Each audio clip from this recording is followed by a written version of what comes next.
Hi, my name's Jonna. It's like Donna with a J. My mom ran out of names by the time she got to me. No, not really. She named me after my Uncle John, who killed himself before I was born. It's a great way to start off things. My grandmother told me that she was gonna name me Cookie. Cookie. Can you imagine what kind of profession I would have had? I could have either worked for Toll House as a Keebler elf, or I could have been a stripper. Nobody wants to see this naked. I don't even want to see this naked.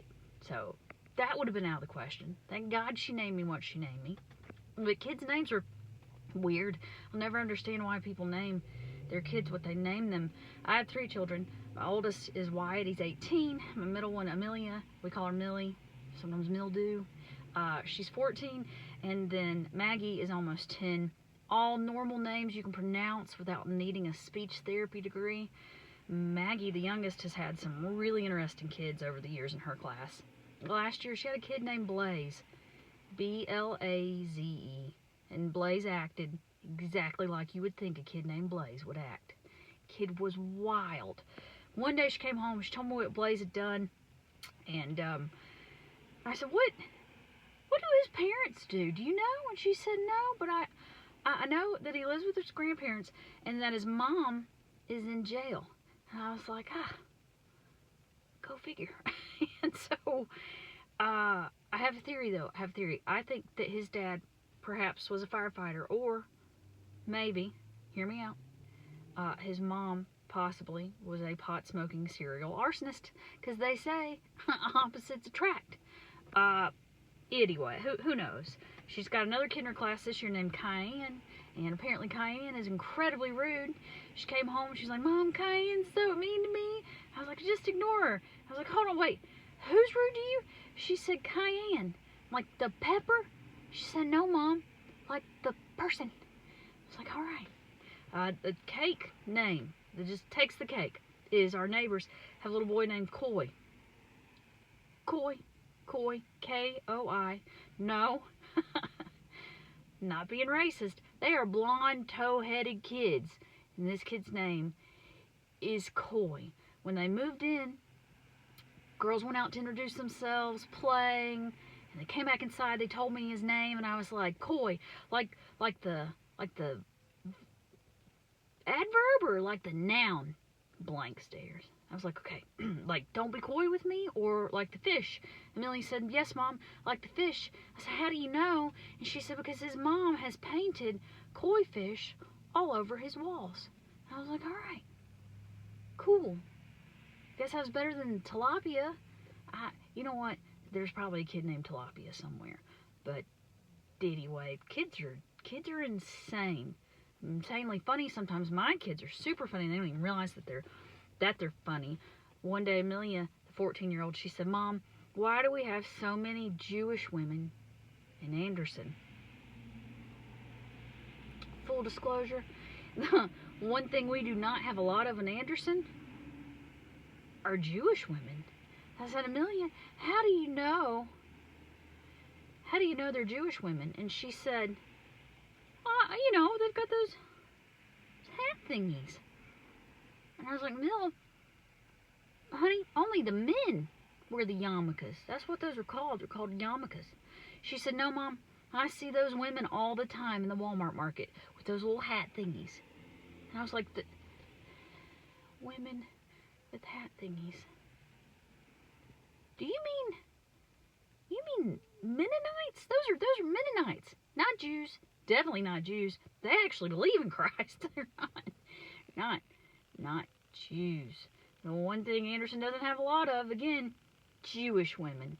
So we were at the Walmart market not long ago after that, and there's a group of ladies, you know what I'm talking about, blue jean skirts, hair down to their butts, look like they haven't cut it since 1962, probably turned some mean butter.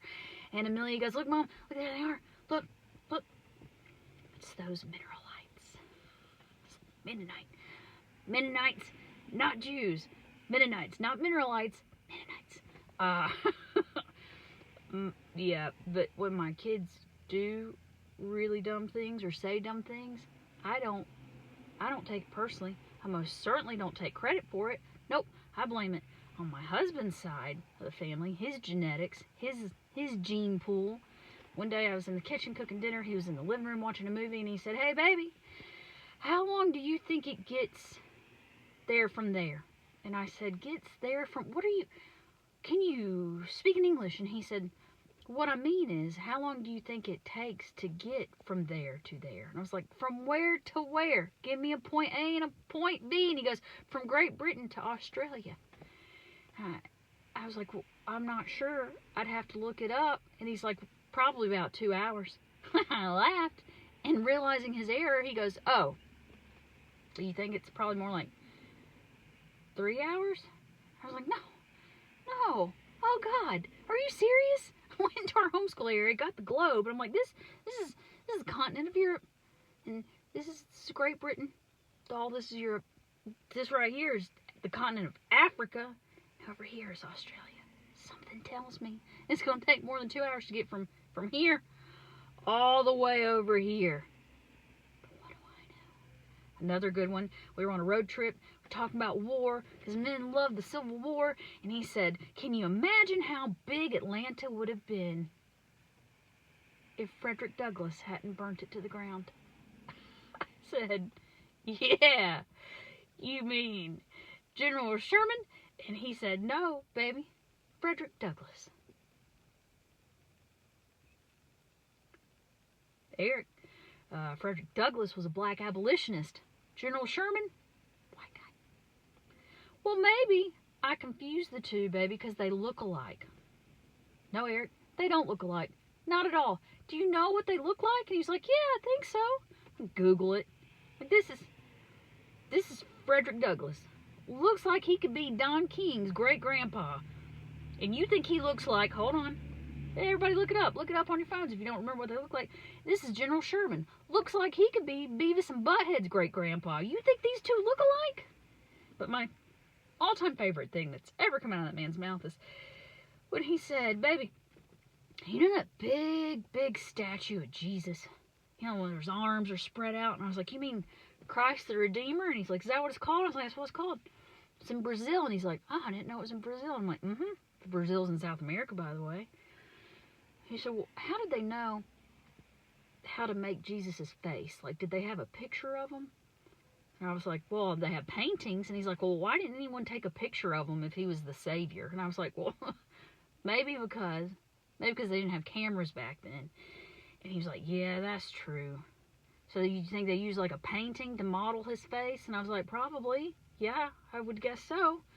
And then he said, "Well, why'd they put it in Brazil? Was it because Jesus visited Brazil?" I said, "Hold on. You think Jesus visited Brazil? Please explain to me how the hell he got from the Middle East all the way to South America." Eric said, "I don't know. On a boat?" What did he do? Did he go back to the future? Bet you guys didn't hear that one in history class, did you? In 1492, Christ and Columbus sailed the ocean blue. And that is why I don't take credit for any dumb things my children do. Sometimes I look at my husband and I go, "Wow, I cannot believe that I brought children into this world on that line of genetics." It was a solid choice. Yeah, when Wyatt was about 5, came into the kitchen. So if he's 5, I was probably like 26.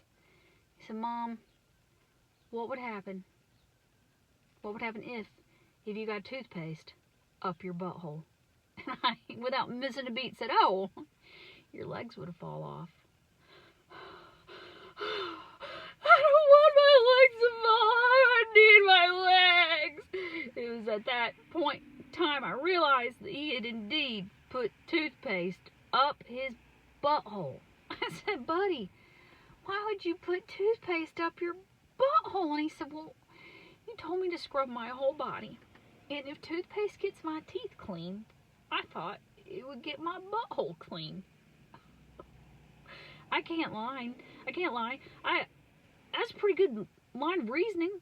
I was like, God, still crying. "I need my legs. I don't want to not have legs." I was like, there's a cure. If you bend over and shake your butt like this, It'll wiggle the toothpaste out. Everything will be fine. So he twerks in the kitchen for like 10 minutes. Next day, I proceed to buy new toothbrushes and toothpaste. Again, that kind of stuff, all Eric's side. Not mine. Not mine at all. To tell you a little bit about my side, I got sent to live with my grandparents when I was about 10. And my older sister above me, same weekend, got sent to live with her dad's sister, so her aunt and uncle. And my grandparents were my dad's parents. And they were incredibly brilliant pediatricians, super smart people.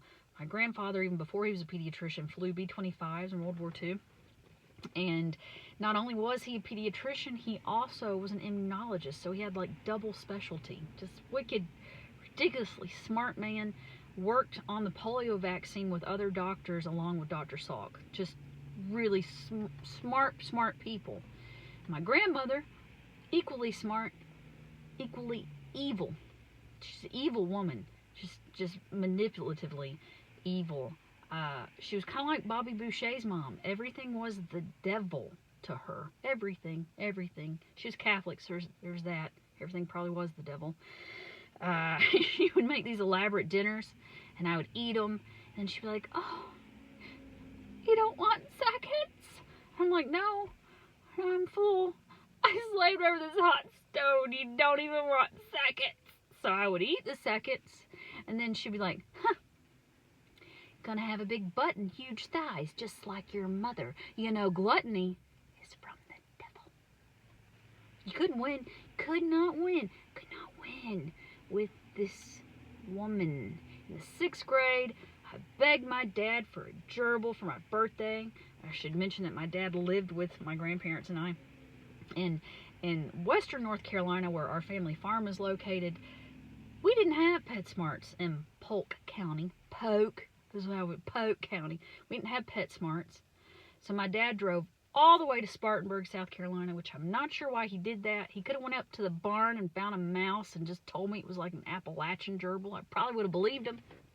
Anyway, we get the stuff. We come home, get out of the car, got his cage, all the cool accessories, the wheel, little ball you put him in, little water thing. It's great. And my Mimi goes, "You know, your father had a gerbil when he was little.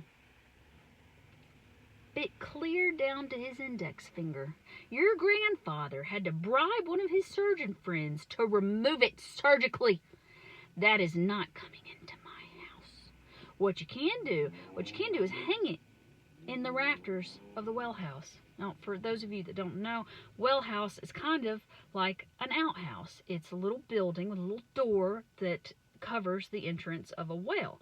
And so in the rafters of the roof, my grandmother would hang plants, and that's where I had to hang his little cage at.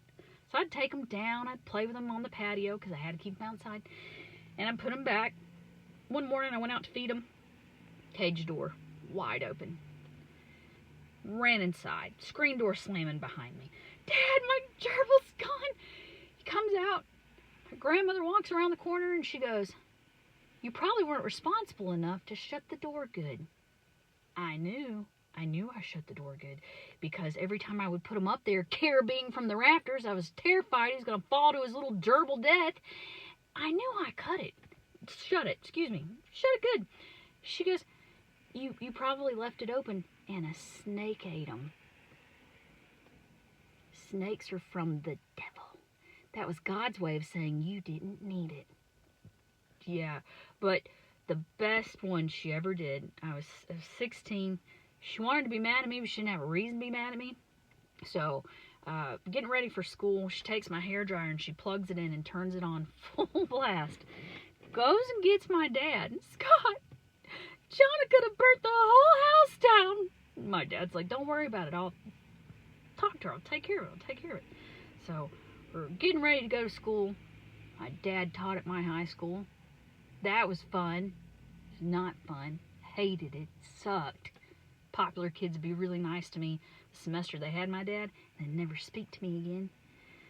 Anyway, telling her bye. "Bye, Mimi. Have a good day. I love you." She wouldn't even say anything back. She just went. Get in the car. My dad goes, "So Mimi says that you left the hairdryer on." I'm like, "No, why? Didn't you saw? I got a shower, dried my hair, and as I was putting the hairdryer up, you were coming into the bathroom. Dad goes, I know. I was like, why? Why didn't you say anything? And he's like, sometimes when Mimi wants to be angry, but she doesn't have a reason to be mad at you, she creates a reason. My suggestion to you would be to just stay out of her way. Mimi is still evil, even at 93 years old. I love her to death. I love the woman. She's just insane. She's still evil, but in different kind of ways. For instance, she has a bottle of Italian salad dressing in the fridge from 2014 that she puts out every time she serves salads. It's like playing Russian roulette with people that don't know not to use that salad dressing. Now, what's evil about it, because old people love expired stuff. No. What's evil about it is that she's been told that it's 11 years old, that it might cause botulism, we should probably throw it away, but yet she refuses to. That is evil. Another evil thing she does is she gives me unsolicited medical advice, which I'm sure you're thinking, is it inherently evil? But it's not from her. She'll call me and ask me how the kids are doing. Well, you know, Wyatt got his wisdom teeth removed. Well, we got the flu. I just give her life updates. She'll wait a couple of days, and then she'll call me back, and she'll say, well, I was talking to Dr. Mansman. Now, Dr. Mansman was a former colleague of my grandfather's, another immunologist, and you can even read some of the papers that my papa and him published on the Journal of American Medicine website from the 70s. Super cool. But anyway, she'll say, well, I was talking to Dr. Mansman, and he said that Wyatt should brush his teeth at least 6 times a day after having his wisdom teeth removed. All right. I was talking to Dr. Mansman the other day, and he said the reason why you all got the flu is because you...